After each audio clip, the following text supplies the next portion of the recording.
Assalamualaikum warahmatullahi wabarakatuh.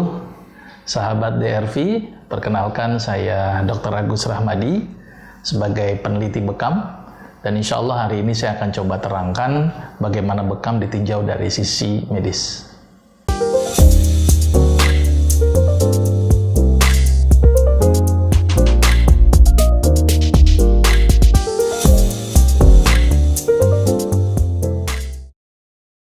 Ya, bekam ini memiliki banyak nama. Ya.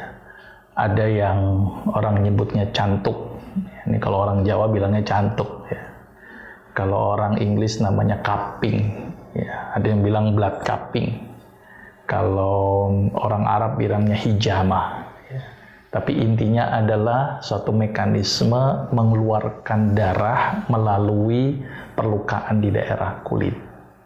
Jadi ada konsep pengekopan, kemudian penusukan atau pentorehan, kemudian pengekopan kembali. Kita nyebutnya namanya CPC, cupping, puncturing, dan cupping.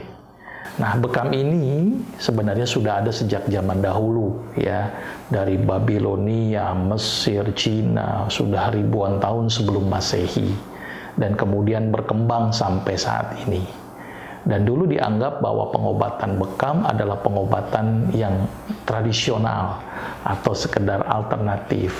Tapi sekarang sudah banyak penelitian-penelitian ilmiah yang menunjukkan tentang manfaat bekam. Ditinjau dari respon seluler, respon molekuler, bahkan sampai untuk ke arah klinisi. Maka itu penelitian-penelitian ini cukup banyak. Bahkan ada yang levelnya RCT, Randomized Control Trial. Dan itu banyak kasus yang bisa diobati dengan bekam. Misalnya untuk respon nyeri, contohnya, ya, untuk kasus migrain dan sebagainya. Artinya penelitian-penelitian bekam ini sudah sangat ilmiah. Dan alhamdulillah saat ini kami sudah mendirikan suatu perhimpunan, di mana perhimpunan ini terdiri dari para dokter-dokter, kita nyebutnya namanya Perhimpunan Dokter Bekam Indonesia, yang disingkat dengan PDBI. Di sini dokter ini berkumpul untuk melakukan pembahasan-pembahasan, kemudian penelitian-penelitian, dan menginformasikan kepada masyarakat bahwa ini bekam sangat luar biasa. Maka itu bekam ini sudah ranahnya sudah mulai lebih tinggi lagi. Jadi tidak hanya sekedar pengobatan yang bersifat tradisional, tetapi sudah dengan bukti evidence base. Jadi sudah ada bukti-bukti ilmiah. Nah, sedikit saya akan coba terangkan bagaimana mekanisme bekam ini sendiri. Jadi kita tahu bahwa bekam ini adalah membekam di daerah kulit. Kulit itu dibekam. Ya, kita tahu bahwa kulit itu tersusun atas sel-sel kulit, di mana sel-sel kulit itu dikasih makan oleh pembuluh darah yang namanya kapiler. Ya, jadi kulit dikasih makan dengan pembuluh darah kapiler. Kenapa saya bicara kulit terlebih dahulu? Karena bekam harus membekam di daerah kulit. Maka itu saya bicara kulit. Dan kulit merupakan organ yang terbesar dari tubuh manusia. Maka jumlah sel kulit pun juga cukup banyak. Dan kulit itu pun ada sel-sel kulit yang dikasih makan oleh pembuluh darah yang namanya kapiler. Nah, pembuluh darah ini ngasih makan ke sel kulit. Ya, sel kulit itu pun juga mengalami proses metabolisme sehingga juga menghasilkan sampah. Jadi ada satu proses di mana kulit dikasih makan, sel kulit dikasih makan, tetapi kulit juga mengeluarkan sampah. Nah, saya bicara level yang lebih seluler lagi. Nah, si kapiler itu dalam memberi makan, ya, itu lewat rembesan endotel.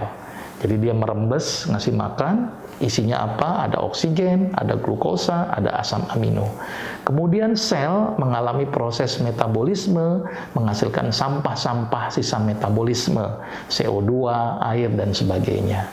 Nah, pada proses pemberian makan, kemudian menghasilkan sampah itu ada satu daerah, namanya daerah interstisial atau antar sel ada daerah. Disitulah terjadinya pengumpulan dari makanan dan sampah metabolisme. Dan kemudian dari kapiler ngasih makan dan sampah keluar ke menuju yang namanya venula. Kapiler, venula. Ada satu daerah namanya interstisial. Nah, proses bekam ternyata menyebabkan tekanan negatif pada kulit, sehingga kulit menjadi naik, sehingga apa yang terjadi? Terjadi peningkatan cairan interstisial. Karena tadi di kop tekanan negatif, cairan dari sirkulasi darah kapiler masuk ke interstisial menjadi meningkat.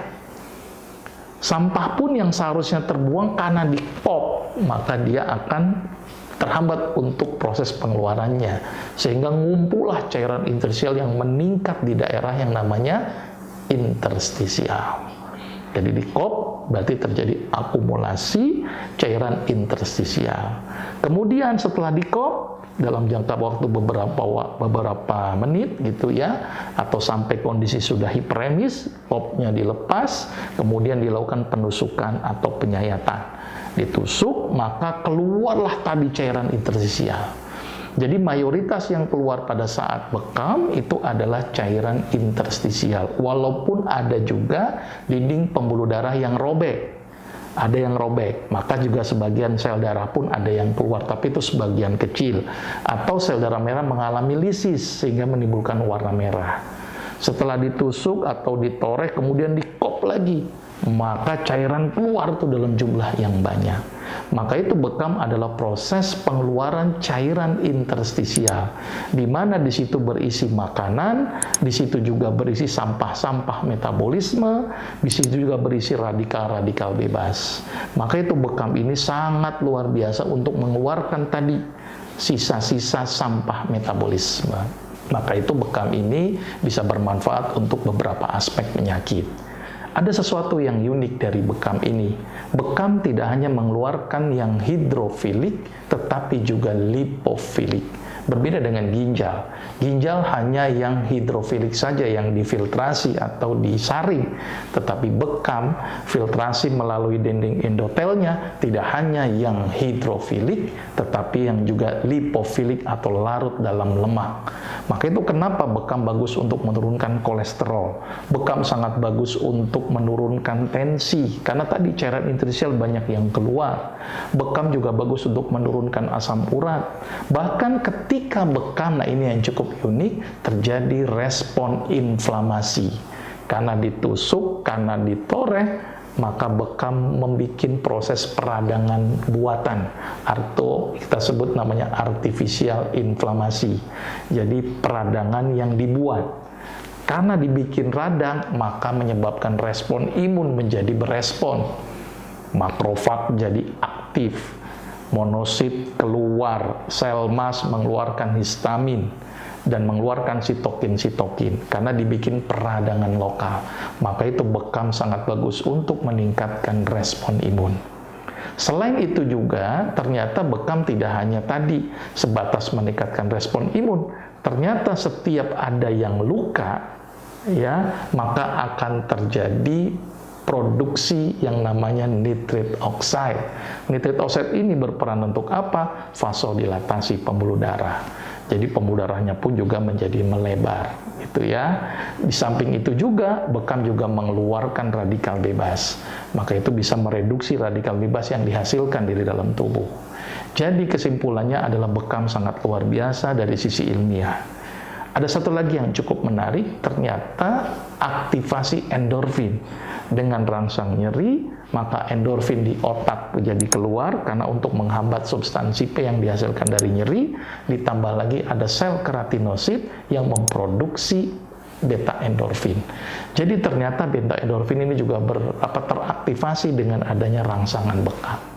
Nah, ini gambaran sedikit bagaimana mekanisme bekam ya secara ilmiah. Jadi terjadi penumpukan cairan interstisial kemudian dibuang, sampah-sampah metabolisme juga dibuang, terus kemudian respon inflamasi jadi meningkat, aktivasi nitrit oxide, dan keluarnya radikal-radikal bebas. Kesimpulannya adalah bekam sangat bermanfaat, dan bekam ini ditinjau dari sisi evidence base sudah cukup banyak. Mudah-mudahan ini bisa bermanfaat untuk masyarakat untuk menjalankan bekam ini. Yang pertama adalah beberapa pasien yang memiliki gangguan di daerah kulit. Itu dilarang untuk di daerah bekam, di daerah situ. Ada orang kan sering kesemutan di daerah kaki, dan itu ternyata neuropati, kemudian di bekam, hati-hati.